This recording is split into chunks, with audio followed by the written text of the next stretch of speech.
नित्यं बोधमयं स्वरूपममलं त्रैलोक्यपूज्यं गुरुं सद्विद्यां सुविवेच्य सारशिवदं शिष्यैश्च संसेवितम् आसीनं रुचिरासने सतदले सौम्याकृतिं सन्निभं तं लीलाधृतविग्रहं यतिवरं वन्दे कबीरं परं वन्दे कबीरं परम्। नमो नमो गुरुदेव को, नमो कबीर सकृपाल, नमो संत शरणागति सकल पाप भय। सतगुरु को कीजे बंदगी कोटि कोटि प्रणाम, कीटन जाने भृंग को गुरु कर ले आकुशम। सदगुरु कबीर साहिब का यह प्राकट्य धाम पावनधरा लहरतारा, इसके पवित्र प्रांगण में बैठकर सदगुरु कबीर प्राकट्य महोत्सव के इस विशेष अवसर पर आप दूर दूर से पधारे मंच पर विराजित सभी सम्मानित महान साहिब, संत समाज, भक्त प्रेमी जिज्ञासुजन, भक्तिमती माताएं, ज्येष्ठ का महीना और पूर्णिमा का दिन सदगुरु कबीर साहिब इस धराधाम पर आए। उनके स्मरण में प्रत्येक वर्ष इस पुण्य भूमि में आपका आगमन होता है। जेठ का महीना गर्मी होती ही है। अब साहिब ही इतनी गर्मी में यहाँ पधारे, साहिब को पता होता कि भक्तों को भी गर्मी में आना पड़ेगा, तो थोड़ा सही समय में पधारते।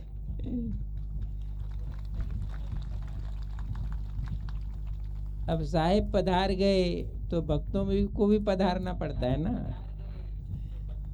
साहिब जहाँ जहाँ आपके चरण पड़ेंगे वहाँ हमारा शीश झुकेगा ही झुकेगा ना। तो ये जो भाव है, ये भाव आपको यहाँ लेकर आता है। सदगुरु कबीर साहिब को पहचानने में, जानने में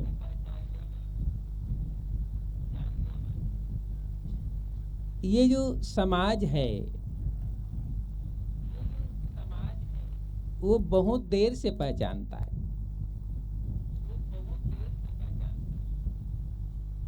और आज की ही बात नहीं है,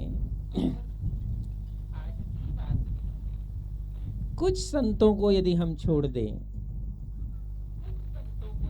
संत परंपरा में कुछ प्रमुख संतों को छोड़ दें जिन्होंने साहिब को के स्वरूप को पहचाना, उनकी विभूति को पहचाना और उनके वचनामृत को पहचाना, और बाकी जो मानव है उसको पहचानने में बहुत देर लग गई। एक मानव की जीवन यात्रा होती है, जैसे शास्त्रों में लिखा है, 100 वर्ष। एक इंसान की जीवन यात्रा बहुत अधिक हो जाए तो 100 वर्ष माना जाता है, नहीं तो 60, 70, 60 और 80 के बीच विदा होना पड़ता है।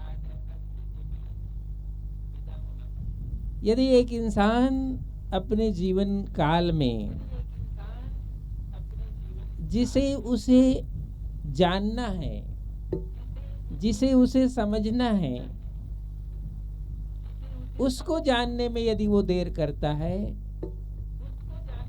तो मौत देर नहीं करती है।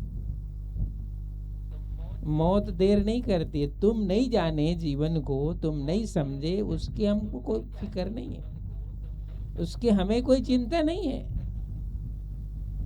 हमें तो तुम्हारे पास आना ही है।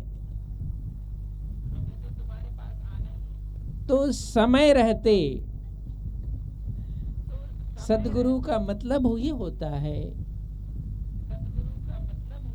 एक दृष्टि, एक देखने की ताकत।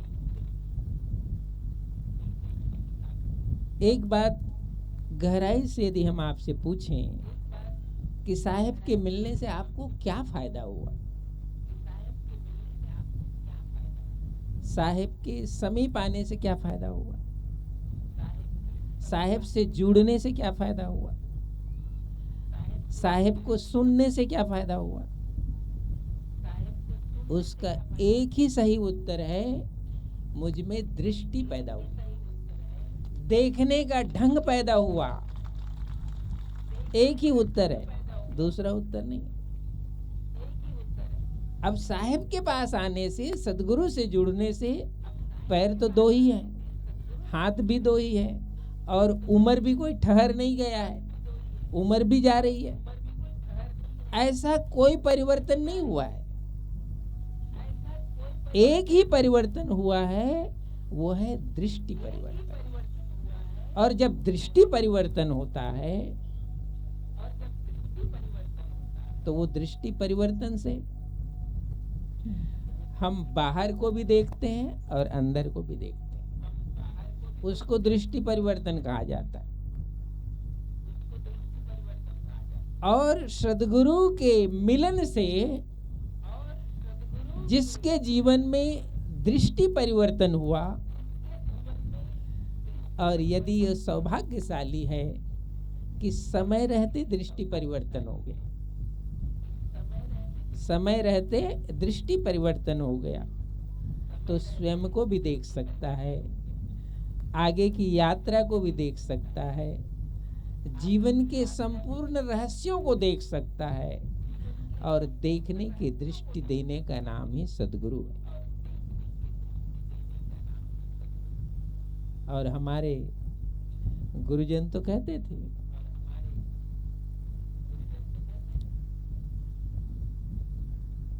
तुम मुझे देख पाते हो कि नहीं देख पाते हो पता नहीं, लेकिन मैं तुम्हें अच्छी तरह देखता हूं, मैं तुम्हें अच्छी तरह देखता हूं।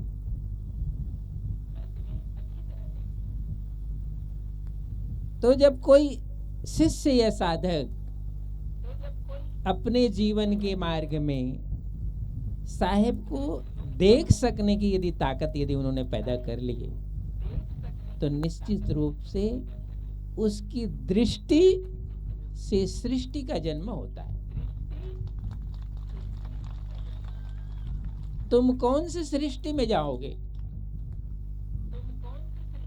जन्म की सृष्टि में जाना है, कामना की सृष्टि में जाना है, कुछ छूट गया है उसको पाने की सृष्टि में जाना है, किसी से बदला लेने की सृष्टि में जाना है, बदला चुकाने की सृष्टि में जाना है, कि सबसे मुक्त होने की सृष्टि में जाना है।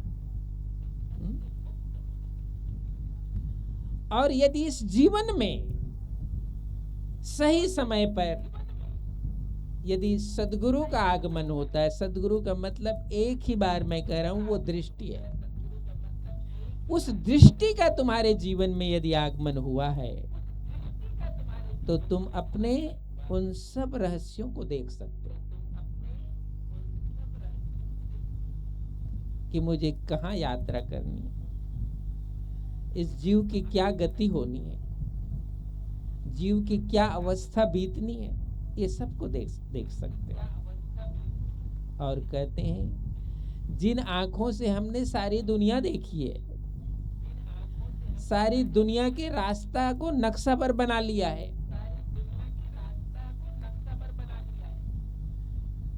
कि यहाँ से ऐसे जाना है, ऐसे जाना है, ऐसे जाना है, ये तो बना लिया है।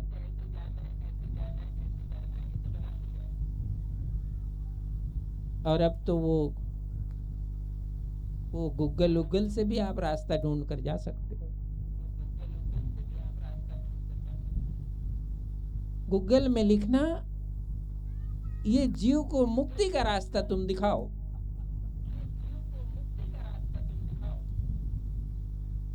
भारत ही नहीं, दुनिया के किसी कोने का रास्ता गूगल दिखा देगा,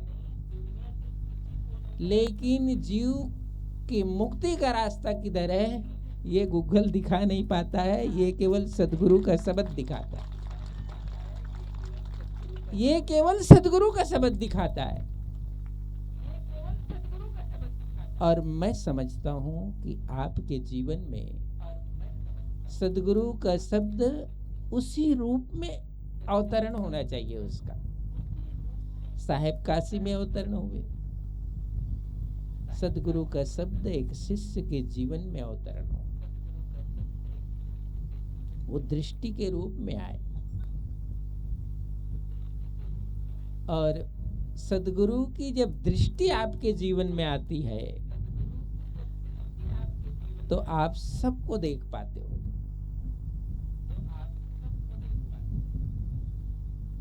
आगे पीछे जीवन के सारे रहस्यों को आप समझ लेते हो और अपने को उस मुकाम पर ले जाते हो जहां कोई बंधन नहीं है, जहां कोई ममता नहीं है, जहां कोई सब कुछ है लेकिन उसकी आसक्ति नहीं है।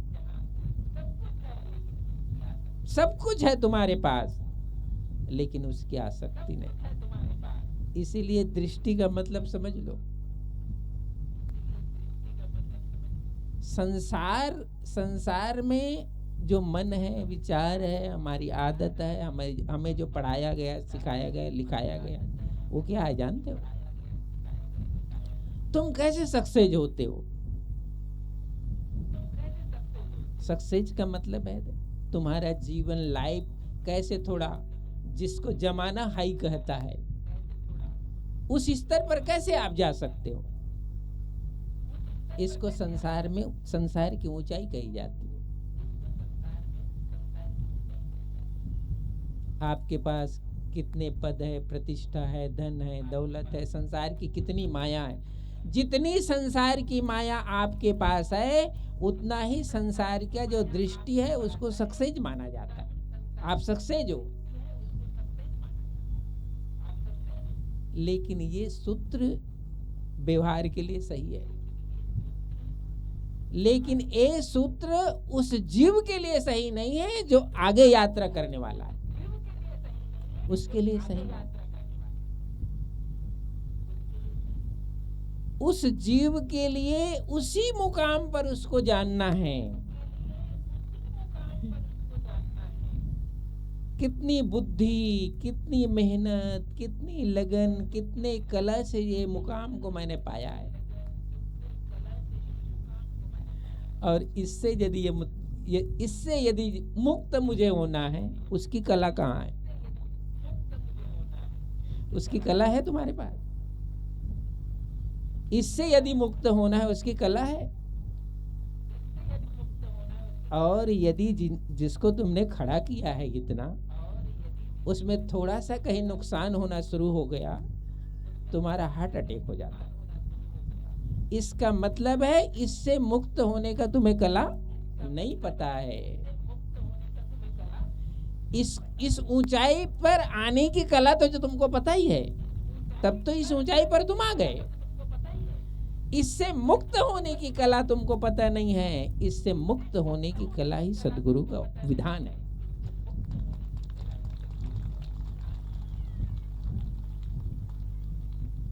इससे मुक्त होने की कला। इसीलिए साहब का वो प्रसिद्ध भजन है, मन लागो मेरो यार फकीरी में। तो वो उसके लिए नहीं है जो जिसके पास कुछ नहीं है। उसको क्या मन लगाना है? उसका तो मन ही नहीं है। अब जिसके पास कुछ नहीं है उसको क्या मन लगाना है फकीरी में? वो तो फकीरी फकीरी में रह रहा है, वो फकीरी पीड़ादायक। जिसके पास कुछ नहीं है उस फकीरी की बात साहब ने नहीं कही। वो फकीर तो रोज पीड़ा में जीता है, रोज अभाव में जीता है, रोज दुख में जीता है, और रोज कहता है कि ये गरीबी अच्छी नहीं है, ये फकीरी अच्छी नहीं है। हे परमात्मा, तुमने मेरे को ही क्यों फकीर बनाया? और यहाँ तो साहब हमको फकीर बनाने का संदेश दिया। तो दृष्टि से समझना पड़ेगा कि मन लागो मेरे यार फकीरी। उस मुकाम पर पहुंचने के बाद तुम्हारा मन फकीरी की अवस्था को प्राप्त करे, ये दृष्टि चाहिए इस जगत में, ये दृष्टि चाहिए। और ये दृष्टि नहीं है तो तुम्हें संताप से कोई मुक्त कर सकता, दुख से कोई मुक्त कर सकता, ऊहा पोह से कोई मुक्त कर सकता, खींच तान से कोई छुड़ा सकता, राग देश से कोई मुक्त कर सकता? ये तो बंधन है, यही तो चोर है। तेरी गठरी में लागा चोर बटोहिया क्या सोए। सदगुरु कहते हैं कि हे बटोही तू क्या सो रहा है, तेरी गठरी में तो चोर बैठे हुए हैं। और कौन ऐसा ताकतवर व्यक्ति है जिसकी चोरी हो जाए और उसको दर्द न हो? कोई है दुनिया में? एकमात्र किसी को यदि दृष्टि है, किसी को ज्ञान है, किसी को वैराग्य है, वही व्यक्ति चोरी होने के बाद विचलित नहीं हो सकता। बाकी जगत में चोरी होने के बाद नख से लेकर सीख तक विषाद तैर जाता है, 1 सेकंड में तैर जाता है। उसके लिए साहब ने कहा मन लागो मेरो यार फकीरी। हे मेरा मन, तुम आज फकीरी की यात्रा कर। मैं ये नहीं कहता कि तुम आज ही फकीरी हो जाओ, लेकिन ज्ञान की अवस्था आनी ही चाहिए। सदगुरु का मतलब ही यही है, तुम किसी अवस्था में अपने उस दृष्टि से नीचे मत आना। वही दृष्टि साहेब ने दिया, इसीलिए उसको भी एक धन कहा जाता है, उसको भी धन कहते हैं। लेकिन वो धन सबके लिए नहीं है, वो धन सबके लिए नहीं है। वो धन किसके लिए है? तो साहेब ने कहा है कबीर सब जग निर्धना। ऐसा क्यों कह दिया साहेब ने? बड़े बड़े राजा थे, महाराजा थे, बड़े बड़े धनवान लोग थे, सब तो थे, तो साहेब ने ऐसा क्यों कहा कबीर सब जग निर्धना धनवंता ने? साहेब कहते हैं, साहेब ने देखा होगा ये आदमी धनी जरूर है, लेकिन इसके अंदर निर्धनता है, इसके अंदर धन नहीं है। बाहर तो बहुत धन है, लेकिन इसके अंदर धन नहीं है। और अंदर इसका धन नहीं है तो ये कभी भी टूट सकता है, ये कभी भी बिखर सकता है, ये कभी भी अंधकार में जा सकता है, कभी भी विषाद में जा सकता है। इसीलिए कहते हैं जब तुम इतना धनी है, इतना बलवान है, फिर तुम विषाद में कैसे जाओगे, फिर तुम दुख में कैसे जाओगे? इसीलिए तो मैं कहता हूं तू धनी नहीं है। तुम धनी होता तो तुम दुख में नहीं जा सकते, तुम धनी होते तो विषाद में नहीं जा सकते, तुम धनी होते तो तुम ऊपर से नीचे नहीं उतर सकते। एक ऊंचाई है, उस धन की ऊंचाई। उसके लिए साहब ने कहा कि हे संसार के प्राणी हैं, संसार के जीव, कुछ धन भी है साहब ने, जो सदगुरु ने कहा कबीर सब जग निर्धना धनवंता ने, धनवंता सोई जानिए जिन सतनाम धन। सतनाम धन का मतलब को भी समझना।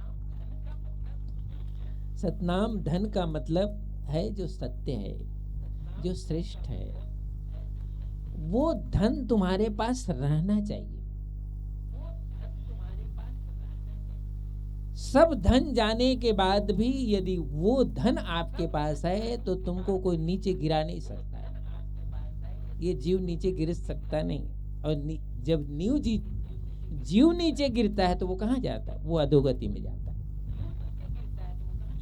अधोगति का मतलब है अनेक कष्टमय योनियों में, शरीरों में जब जीव प्रवेश कर गया तो वो काहे का धनी था? वो किस बात का धनी था? है? वो धन काम तो नहीं आया ना। धन जरूर था लेकिन वो काम आया नहीं। इसीलिए धनी होने के बाद भी सद्गुरु की दृष्टि के बिना हमारा धन का मूल्य नहीं होता। आप धनी होने के बाद भी सद्गुरु के धन के मूल्य को जानें।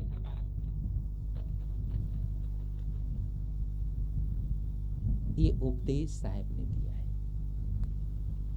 इसीलिए मैं कहता हूं कि लोगों को साहब को जानने में, साहब को समझने में बहुत देर कर देते हैं लोग। और इसीलिए साहब ने कहा कि जाने का समय आ जाता है, वक्त गुजर जाता है और साहब को कोई जान नहीं पाते। इसलिए साहब ने कहा है, साहिब तेरा भेद न जाने कोई, साहिब तेरा भेद न जाने कोई। पानी ले ले, साबुन ले ले, मलमल काया धोई, अंदर घट का दाग न छूटे, निर्मल कैसे होई। साहिब तेरा भेद न जाने को। साहेब को नहीं जान पाया।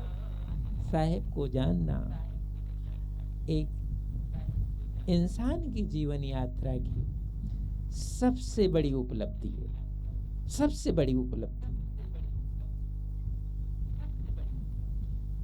और मैं समझता हूं आपके जीवन में यदि साहेब की किसी भी रूप में उपस्थिति है, किसी भी रूप में यदि उपस्थिति है, तो तुम धन्य भागी हो, तुम धन्य भागी हो। क्योंकि ये दादू साहब ने वचन में कहा है, धन्य भागी वो हैं जो साहेब को, सद्गुरु को सही रूप में पा पाए, स्वीकार कर पाए। स्वीकार करना भी जरूरी है। बिना स्वीकार किए तुम प्यासे रहते हो। जब चेतना प्यासी होती है तो वो भटकती है। जब चेतना तृप्त होती है तो वो भटकती नहीं है। तो सद्गुरु के मिलने से चेतना तृप्त होनी चाहिए, वो प्यासी ना हो। ऐसे सद्गुरु कबीर साहेब इस काशी के भूमि में साहेब प्रकट हुए और इस ज्ञान को, इस साधन को एकमात्र संतों ने, कहें कबीर सुनो भाई साधो। साहेब ने क्या कहा? कहें कबीर सुनो भाई साधो। कोई साधु है, कोई साधु है जो ढंग से सुन पाए? साधु का मतलब होता है जिज्ञासु। साधु का मतलब होता है मुमुक्षु का भाव जिसके अंदर है, उसको साधु कहा गया। कहें कबीर सुनो भाई साधु। हे साधु, तुम विवेक से, विचार से, ज्ञान से, अनुभव से इस तथ्य को सुनना। और वही साधु ही साहेब को जान पाया और तुम्हारे घर घर तक, तुम्हारे घर घर जाकर के तुमको साहेब से जोड़ा है। आपको साहेब से उन्होंने जोड़ा है, साहेब का भेद बताया है, साहेब का परिचय दिया है। और साहब ने कहा हम वासी, साहब यहाँ प्रकट हुए ना, साहब यहाँ प्रकट हुए। तुम्हारे जैसे जिज्ञासुओं ने साहब से पूछा कि साहब आपका परिचय क्या है, आप कौन हो? साहब का शब्द कहता है हम वासी उस देश के, हम वासी उस देश के जहाँ जात वर्ण कुल ना आए और शब्द मिलावा हो रहा, वहाँ देह मिलावा, वहाँ देह से मिलन नहीं होता है, वहाँ शब्द से मिलन होता है। देह तो मैं, अभी अष्टानंद स्वामी भजन गा रहे थे, अष्टानंद स्वामी ने देखा है कि एक प्रकाश पुंज आया है और कमल फूल पर प्रकाश पुंज आकर के बालक का रूप लिया। देह तो साहब ने यहां धारण किया, विदेह अवस्था से सदगुरु देह यहां धारण किए। तो साहब ने कहा हम वासी उस देश के, हम तो उस देश के वासी हैं, उस मुकाम के वासी हैं, उस स्थिति के वासी हैं जहां शब्द मिलावा हो रहा, वहां देह मिलावा। और तुम्हें भी तो साहब ने ऐसा ज्ञान सुनाया, ऐसा उपदेश दिया कि इसी जन्म में तुम्हारा देह का अध्यास छूट जाए, देह के अध्यास से तुम मुक्त हो जाओ, देह के अध्यास से, देह के मोह से, देह की ममता से तुम्हारी ज्ञान की जो दृष्टि है वो सर्वोपरि हो जाए। वे ही जीव की जो यात्रा होती है वो कहाँ होती है? शरीर से मुक्त होकर के वो शब्द के मुकाम की यात्रा होती है। संतों शब्द साधना कीजिए, ऐसा साहब कहते हैं, संतों शब्द साधना करो। जिस शब्द के आश्रय प्राप्त करके ये जीव जो है देह के अभ्यास से मुक्त हो जाता है, दुख के अध्यास से मुक्त हो जाता है, सुख के अध्यास से मुक्त हो जाता है। ऐसा नहीं है। जिस शब्द के ज्ञान से, जिस शब्द की साधना से किस अध्यास से मुक्त होना है? सुख के भी अध्यास से मुक्त होना है और दुख के अध्यास से भी मुक्त होना है। केवल दुख की ही निवृत्ति ज्ञान नहीं है, सुख की भी निवृत्ति चाहिए। इसीलिए वो पद कहता है सुख दुख से वो परे परम पद सो पद जाई समाई।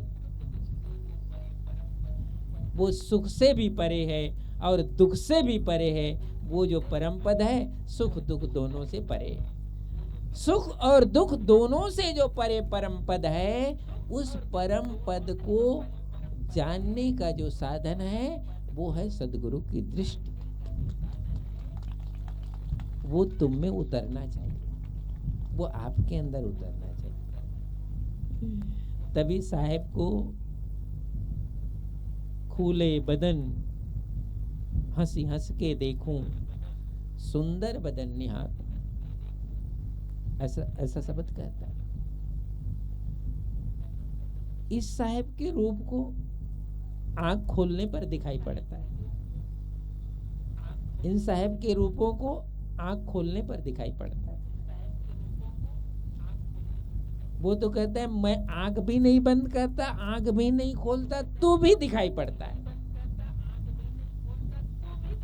आंख न मूंदू, कान न रूंदू और काया कष्ट न धारूं, खुले बदन।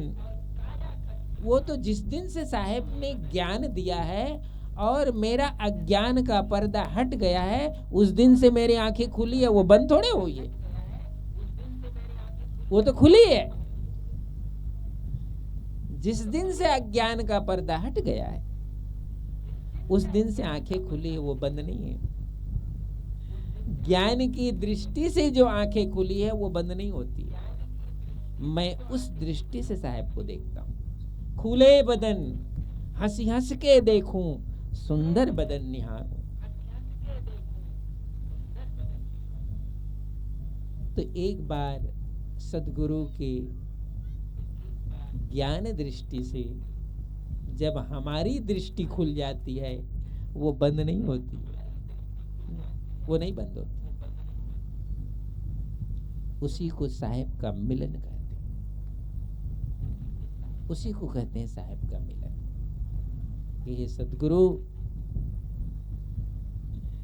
मैं धन्य हुआ कि ये अवस्था, ये बोध मुझसे इसी जन्म में आ गया। अब मुझे और जन्म की कोई चाहत नहीं है। और वे ही हंस कहते हैं, क्या मांगू कुछ स्थिर न रहाई। साहेब, आप देना तो चाहते हो, आपको मांग लो, मेरे से क्या मांग। अब मैं क्या मांगू? हो सकता है कुछ दिन पहले आप आए होते और कहते कि मांग लो, तो मैं इतना लंबा चिट्ठा आपके पास बिड़ा देता कि ये सब मुझे दो। लेकिन अब नहीं मांग सकता कि क्या मांगू कुछ स्थिर न रहाई। मैं तो मांग से ऊपर चला गया हूं। वहां कौन मांगता है? मांग की जो सीमा है वही जीव मांगता है। इसीलिए मैं कह रहा हूं, कबीर साहब को इस जन्म में किस अवस्था में आप जानो, किस स्थिति में आप जानो, किस पीरियड में आप जानो, तब पता चलता है कि साहब का ज्ञान क्या है और उस ज्ञान की जरूरत मुझे क्यों है। ऐसा नहीं पता चलता, वहां मांग समाप्त हो जाती और कुछ अवस्था में मांग बनी रहती, कुछ अवस्था में मांग बनी रहती है। जिस अवस्था में मांग बनी रहती है तो चेतना नीचे है, चेतना नीचे है ही रहेगी, चेतना ऊपर नहीं है। इसीलिए यदि वो सौभाग्यशाली हंस हैं जिनको साहेब से कुछ भेंट हो, मुलाकात हो और वो साहेब से अपना तादात्म्य जोड़ ले, तो उसको पता चलता है कि साहेब, मेरा पात्र तो छोटा था और आपने बहुत कुछ दे दिया। मेरा पात्र छोटा था और आपने बहुत कुछ दे दिया। अब वो तो भर गया पात्र, अब खाली नहीं। अब कोई दूसरा देगा भी तो कहां देगा? कहें कबीर हम पूरा, साहेब आपने मुझे पूरा दे दिया, अधूरा नहीं दिया है। कहें कबीर हम पूरा पाए।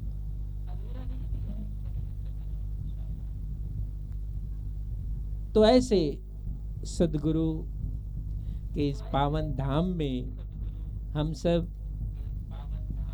प्रत्येक वर्ष इसी स्टेज को स्मरण करने आते हैं। गर्मी है, बरसात है, कुछ भी हो, लेकिन कुछ काल के लिए हम इसी स्टेज का स्मरण करते हैं तो हमें लगता है कि आज कुछ पल के लिए साहिब से मेरी सुरती लग गई, कुछ पल के लिए सुरती लग गई, जिसको कहते हैं लगन लगी। आज कुछ पल के लिए मेरी लगन लग गई। और वो लगन जब आगे बढ़ती चली जाती है तो तुम धन्यभागी हो जाते हो। ये साहिब का उपदेश, ये साहिब का ज्ञान। बहुत लोग साहिब से जुड़ने के बाद भी कुछ अधूरा अधूरा सा रहते हैं। अब वो किस लिए अधूरे अधूरे से रहते हैं मुझे भी समझ में नहीं आता। संसार में कभी आप पूरा नहीं हो सकते, ये विधि है। संसार में कोई कभी पूरा होता नहीं, लेकिन सद्गुरु मिले और तब तुम पूरा नहीं हो पाओ, ये तो कहीं न कहीं गड़बड़ी है, कहीं न कहीं चूक है। सद्गुरु मिले और तुम पूरा हो। हमारा तादाद में इस तरह से दुनिया क्या कहती है, क्या नहीं समझती है, क्या जानती है, वो उसका मैटर है, वो मेरा मैटर नहीं। मेरे से सद्गुरु का जो तादात्म्य है, जुड़ाव है, वो मेरे एक होने का जुड़ाव है, दो होने का जुड़ाव नहीं है। इसलिए साहब कहते हैं प्रेम गली अति सांकरी तामे दो न समाए। ये मार्ग किसका है? वो उस प्रेम का मार्ग है, उस शाश्वत प्रेम का मार्ग है जहां दो तो होता नहीं, एक ही होता है। दो रहते प्रेम गली अति सांकरी तामे दो न समाए। ये मेरे और मेरे इष्ट के प्रेम का मार्ग है। यहाँ कोई दूसरा बनता, दूसरा रहता, दूसरा आता, मेरा और सतगुरु का प्रेम है वो एक, वो दो नहीं। इस भेद को सतगुरु कबीर साहिब के चरणों में बैठ करके किसी ने जाना था, किसी ने समझा था, तो वो हमारे धनी धर्मदास साहिब थे, जिन्होंने अपना सब कुछ छोड़ करके साहिब के चरणों में अपने सारा जीवन समर्पित कर दिया। आज हम सब साहिब के इस प्रगट उत्सव पर प्रथम दिन के विशेष आयोजन में सम्मिलित हुए। आप सब यहाँ पधारे, सबके लिए ढेर सारी शुभकामनाएं, आशीर्वाद।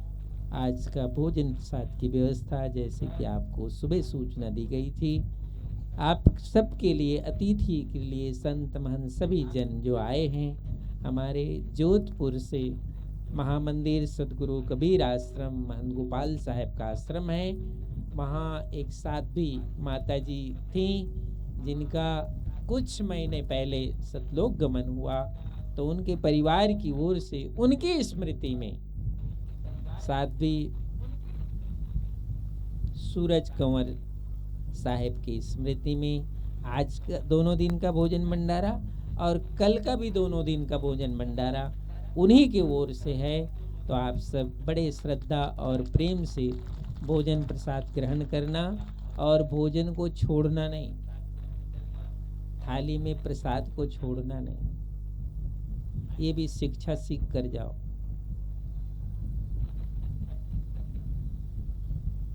क्योंकि हम सत्संगी हैं, तो सत्संगी की पहचान होती है, आप सामान्य व्यक्ति नहीं हो। आप ये मत सोचो कि आप हंस हो, बगुलों के बीच में बैठे हो तो बगुला थोड़े हो गए हो। बगुले के बीच में बैठे जरूर हो, लेकिन तो बगुला नहीं हो, तुम हंस हो। और एक बार तुम हंस हो गए तो हंस की ऊंचाई पर रहो। तो तुम्हारा आदत, आचरण, रहन सहन कैसा होना चाहिए? वो हंस की तरह होना चाहिए। तो साफ सफाई, भोजन पानी सब में हमारा जो व्यवहार है वो हंस का होना चाहिए। क्योंकि सकलो दुर्मति दूर करो, अच्छा जन्म बनाओ, काग गमन गति छोड़ के हंस गमन चली आओ। हम यहाँ हंस बनने आए हैं और हंसों के मार्ग में चलने के लिए आए हैं। तो आप सभी बड़े शांति से इस अवसर का लाभ लेना। बोलो सतगुरु कबीर साहिब